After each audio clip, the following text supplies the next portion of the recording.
لیکن ہمیں یہ سب کچھ بھی نہیں پتا ہے.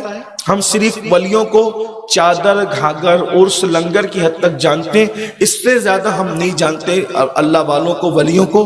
میری گزارش ہے ولیوں کی سیرت پڑھو، ان کی زندگی دیکھو، ان کی زندگی میں کیا چیزیں ہیں. 70 سال تک غریب نواز 70 سال تک کبھی بستر کو پیٹ نہیں لگائی، جاگتے تھے، اللہ کی عبادت کرتے.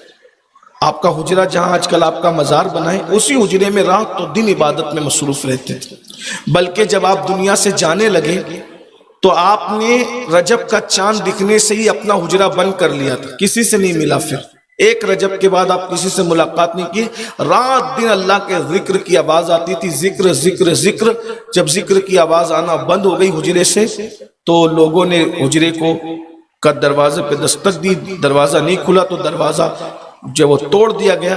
جب توڑا تو سرکار غریب نواز جو وہ وصال ہو چکا تھا، اور آپ کی پیشانی پر نور کے قلم سے لکھا تھا ھذا حبیب اللہ مات فی حب اللہ، یہ اللہ کا محبوب ہے اور اللہ کی محبت میں دنیا سے چلا گیا.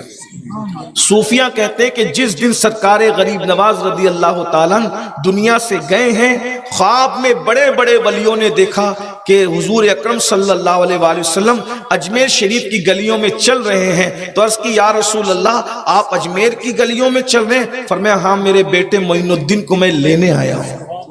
جن کے رتبے اتنے بلند ہوتے ہیں ان کی یہ شانیں ہوتی ہے. سرکار غریب نواز اس بزرگ کا نام ہے کہ ہر دن روزہ رکھا اور 3 دن کے بعد 3 لقمے کھاتے تھے اور کبھی 7 دن کے بعد 3 لقمے کھاتے تھے. یہ ان کی شان تھی، یہ ان کا حال تھا.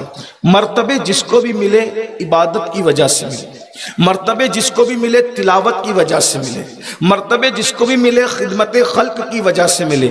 آج ہم عبادت سے بھی دور ہیں، تلاوت سے بھی دور ہیں، خدمت خلق سے بھی دور ہیں. حضور غریب نواز رضی اللہ تعالیٰ کی خدمت خلق کا عالم یہ تھا. بات آخری کرنے جا رہا تھا، بات نکل آئی.